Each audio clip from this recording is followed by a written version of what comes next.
You have probably seen the headline by now.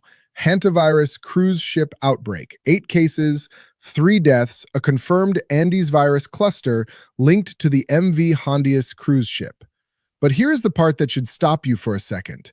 The danger may not be on a cruise ship.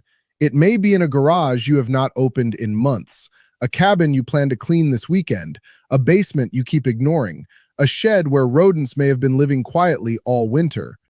Because hantavirus does not need a crowded room to reach you. For most people, the risk begins when dried rodent urine, droppings, or saliva get disturbed, break into invisible particles, and enter the air you breathe. No smell, no warning, no immediate symptom. You can walk out feeling perfectly fine, and weeks later, what looked like the flu can turn into a lung emergency. That is why this story matters if you are over 45.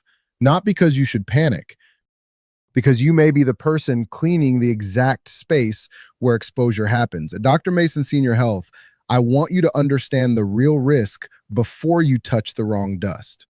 Health officials are tracking a real cluster linked to the MV Hondius, 8 reported cases, 3 deaths, and confirmed Andes virus infections. WHO reported 8 cases as of May 8, 2026, including 6 laboratory-confirmed cases and 2 probable cases. All 6 lab-confirmed cases were identified as Andes virus. CDC says the overall risk to the American public remains extremely low. And this is why I do not want you to treat this like a cruise ship story only. Taiwan has also reported 2 domestic hantavirus syndrome cases this year, including 1 death. Taiwan health officials said the Andes virus linked to the cruise ship has not been detected in Taiwan, and no Taiwanese passengers were aboard that vessel. Separate event, different context, same lesson. Hantavirus follows rodent exposure, not headlines. Here is the part people get wrong. Most people hear virus and immediately think about COVID. Someone coughs, people share indoor air. One infected person spreads it across a room. That is not the main pattern with hantavirus. For most hantaviruses, the danger begins with rodents. The virus can be carried in rodent urine, droppings, and saliva. Those materials dry out. They break into particles too small to see. When contaminated dust is disturbed inside an enclosed space, those particles can float into the air you breathe. That is the exposure, not a stranger coughing near you, not ordinary casual contact. Now, this is where people make the dangerous mistake. They hear 3 deaths and think, this is everywhere. Or they hear low public risk and think, then it has nothing to do with me. Both reactions are wrong. The cruise ship cluster is serious. Reuters reported that 1 U.S. citizen repatriated from the ship tested mildly positive for the Andes strain, and another had mild symptoms while being transported for evaluation in Nebraska. But U.S. health authorities have emphasized low risk of wider transmission, and CDC has called the risk to the American public extremely low. That is the exact balance you need. Serious for the people exposed, not a reason to fear ordinary daily contact. But also not a reason to ignore your own environment. Your risk is not controlled by the headline. Your risk is controlled by your environment. If you work in agriculture, construction, forestry, pest control, wildlife management, old buildings, or environmental field work, your risk is different. If you own a cabin, open a basement, clean a barn, clear a storage unit, or disturb an old garage with rodent activity, your risk is different. Low public risk does not protect you from a high-risk room. Your personal risk is local. It depends on the space you enter, the dust you disturb, and the exposure you never see. So here is the protocol. Not panic, not guessing. A clear 3-step response. Step 1. Assess your environment now, not 6 weeks from now when the headline fades. If you have a garage, cabin, barn, basement, attic, shed, storage unit, or old building with possible rodent activity, look before you clean. Droppings, nesting material, urine stains, chewed cardboard, gnaw marks. The mistake is not owning a garage. The mistake is walking into one, seeing rodent signs, and treating it like ordinary dust. If the space looks heavily contaminated, get professional cleanup. Step 2. If you clean it yourself, the sequence is non-negotiable. Ventilate first. Open doors and windows. Wait at least 30 minutes. Wear an N95 or better respirator. Do not dry sweep. Do not vacuum dry dust unless you have proper equipment. Dry sweeping is how you turn a contaminated floor into something you can breathe. Wet contaminated areas first with disinfectant or an appropriate bleach solution. Then wipe. Step 3. Know when to move. A garage closed all winter.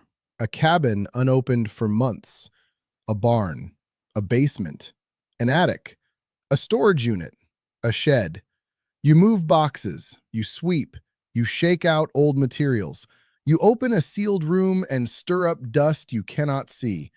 And you walk away feeling normal. No smell, no color, no warning, no immediate symptom. That is the invisible exposure problem. The dangerous moment may feel like nothing at all. And if you are over 45, hear this carefully. Your age does not create the exposure, but your stage of life often puts you in charge of the spaces where exposure happens. You are the one cleaning the garage, opening the cabin, moving storage boxes, checking the basement, helping an older parent clear out an old shed. That is why this matters to you. Not because you should live scared, because you should not turn rodent dust into something you breathe. Now, we need to talk about what hantavirus can do inside the body. In the Americas, the disease people worry about most is hantavirus pulmonary syndrome. It can begin like something ordinary: fever, muscle aches, fatigue, headache, sometimes nausea or stomach symptoms. At first, a person may think it is the flu. They rest, they drink water, they wait. Then the illness can turn. Often several days after symptoms begin, breathing can suddenly worsen. The lungs begin filling with fluid. A person may go from "I feel sick" to "I cannot catch my breath" faster than they expect. In severe cases, intensive care, oxygen, or mechanical ventilation may be needed. CDC describes hantavirus pulmonary syndrome as severe, and the commonly cited U.S. fatality rate is about 38% among recognized cases. That number is serious. But do not confuse fatality rate with public risk. Those are not the same thing. A disease can be deadly if you get it, while still being rare because most people never enter the exposure path.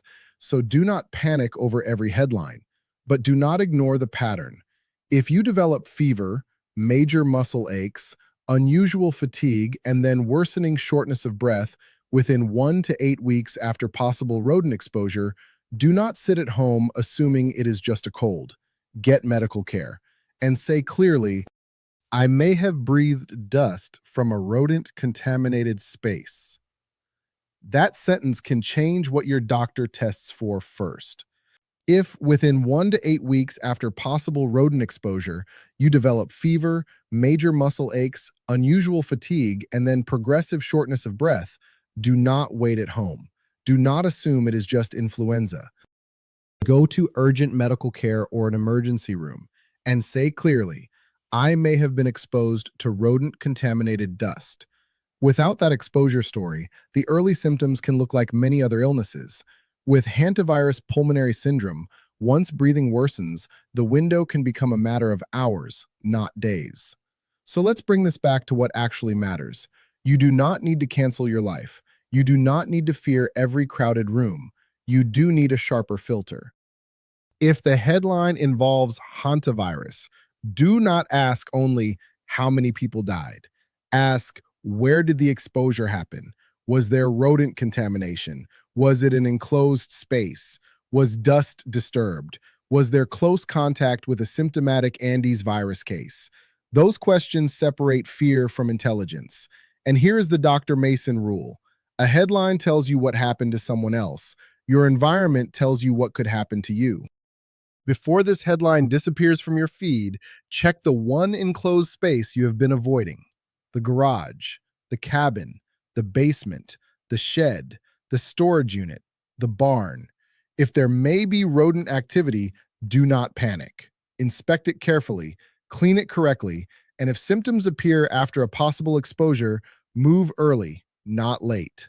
Drop one word in the comments: alarm, dismissal, curiosity, or prepared.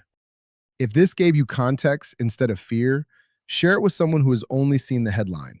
Subscribe to Dr. Mason Senior Health for clear, practical health guidance that helps you stay informed without being manipulated by panic.